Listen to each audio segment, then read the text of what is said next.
اس میں اللہ نے اپنے بندوں کو اپنے سے مانگنے کا طریقہ سکھایا ہے کہ کس طرح مانگا جائے. اس لیے فرماتے ہیں الحمدللہ رب العالمین.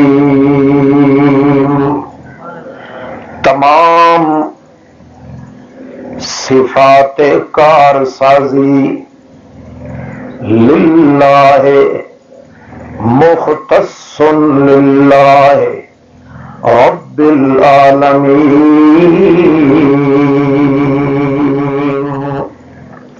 بعض لوگوں نے معنی کیا ہے الحمد کا، جس طرح فاضل لاری نے کیا، محقق عبد الغفور نے کیا، کہ جتنے حمد ہیں، جتنی تعریفیں ہیں، کسی بندے کی تعریف ہے، کسی جن کی ہے، کسی فرشتے کی ہے، کسی پیغمبر کی ہے، حقیقتاً چونکہ وہ تعریفیں اللہ دینے والا ہے، اس لیے جہاں کہیں کسی کی تعریف ہو رہی ہوگی تو یہی کہیں گے کہ الحمدللہ یہ اللہ کی تعریف ہے. یہ معنی قرآن مقدس کے بھی خلاف ہے، مزاج توحید کے بھی خلاف ہے، اور لفظ حمد کے استعمال کے بھی خلاف ہے. اس لیے حمد کا معنی کیا ہے؟ وہ کمالات اور وہ صفتیں جو خاص ہیں اللہ کے کارساز ہونے پر. اس لیے جہاں بھی الحمدللہ کا لفظ آئے تو معنی یوں کیا جائے گا الحمدللہ تمام کارسازی کی صفتیں، تمام کارسازی کی صفتیں للہ مختص للہ، یہ خاص ہے اللہ کے لیے. کیوں؟ اس کی وجہ یہ ہے، پہلی وجہ تو اسی دعوے کے اندر ہے کہ چونکہ وہ اللہ ہے. پہلی صفت، علت بھی یہی، معلول بھی یہی، مدعا بھی یہی اور دعویٰ دلیل بھی یہی. دعویٰ تو یہ ہے کہ تمام کارسازی کی صفتیں کس کے لیے ہیں؟ اللہ کے لیے. دلیل کیا ہے؟ دلیل یہی ہے کہ چونکہ وہ اللہ ہے. پہلی صفت دلیل یہی ہے کہ وہ اللہ ہے. اور اللہ کسے کہتے ہیں؟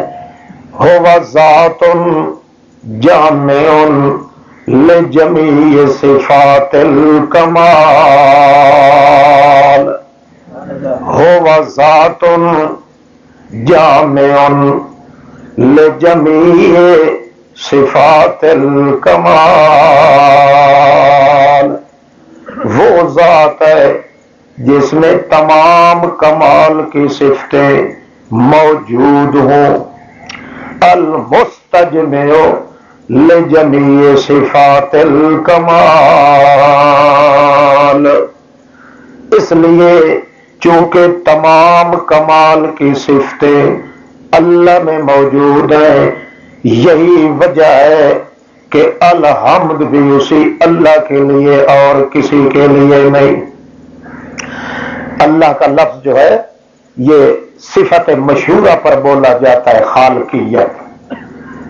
اب اس کا مطلب یہ ہو گیا کہ تمام ذرہ ذرہ کائنات میں صفات کارسازی اللہ ہی کے لیے. کیوں ہے؟ اس لیے کہ ہر ذرہ کائنات کا نقشہ کھینچنے والا کون ہے؟ اللہ ہی ہے، رب العالمین. دوسری وجہ یہ، دوسری صفت یہ ہے کہ ذرہ ذرہ کائنات میں انتظام سنبھالنے والا بھی کون؟ رب العالمین. رب انشاء الشیء حالا فحالا الى حد التمام. ایک چیز کی بنیاد رکھ کے پھر رفتہ رفتہ اس بنیاد کو لے کے اوپر چلا جانا الہ حد تمام، جب تک وہ مکمل نہ ہو جائے چیز اس وقت اس کا ساتھ نہ چھوڑنا۔ معلوم ہوا رب اس کو کہتے ہیں جو کائنات کی بنیاد رکھ کے اس کو مکمل کرنے تک وہ ذات جو ساتھ رہ جائے اسے رب کہا جاتا ہے، رب العالمین۔ یہ دوسری صفت آ گئی۔ تیسری صفت الرحمن الرحیم، ایسی شفقت اور رحمت والا جس کی رحمت کے خزانے کبھی ختم نہ ہونے پائیں۔ الرحیم، ایسی رحمت والا جس کی رحمت سے کوئی محروم نہ رہ جائے۔ الرحمن، رحمت بالقوت والا، الرحیم، رحمت بالفعل والا۔ اس کی رحمت کے اتنے خزانے ہیں جو کبھی ختم ہونے پہ نہیں آتے۔ الرحیم، اس کے اتنے خزانے ہیں، اتنے وسیع خزانے ہیں، جس طرح قرآن میں اور جگہ آتا ہے وسعت رحمتی کل شیء ان رحمتی وسعت کل شیء۔ اللہ کی رحمت اتنی کھلی ہے کہ اس رحمت کے دائرے سے کوئی ذرہ بھی محروم نہیں رہتا۔ اس لیے رحیم بالفعل پہ بولتے ہیں، رحمان بالقوہ پہ بولتے ہیں۔ رحمان یعنی رحمت کے وہ خزانے جو کبھی ختم ہونے پہ نہ آئے، رحیم وہ خزانے جن خزانوں کی وسعت، جس خزانے کے احاطہ سے، جس خزانے کے دائرہ وسعت سے کوئی محروم بھی نہ رہ جائے، حتیٰ کہ اس کی رحمت کا دائرہ اتنا وسیع ہے کہ اس دائرہ رحمت سے شیطان بھی نہیں محروم، اگر محروم ہوتا تو زندہ نہ رہ سکتا۔ یہ اس کی رحمت کا دائرہ اتنا وسیع ہے کہ کوئی بھی ذرہ کائنات کا اس کی دائرہ رحمت کے وسعت سے محروم بھی نہیں۔ اس لیے اللہ کریم فرماتے ہیں، جس کا مزاج نبی کریم نے فرمایا ہے انا للعبد ارحم من اخیہ و امہ فاطلبنی تجدنی۔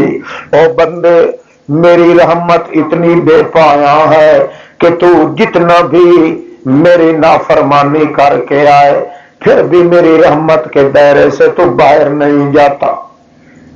جتنا شرک کر کے آئے، جتنا کفر کر کے آئے، تیری ماں کی رحمت تو ختم ہو جائے گی، تیرے پیر و مرشد کی رحمت تو ختم ہو جائے گی، تیرے نبی کی نبوت کی رحمت تو ختم ہو جائے گی، مگر میں تمہیں پھر کہہ رہا ہوں جہاں 14 طبق کی کائنات کی رحمتیں ختم ہو جائیں فاطلبنی تجدنی، اس وقت تو اگر مجھے بلائے گا تو میں اپنی گود رحمت میں تجھے لے لوں گا۔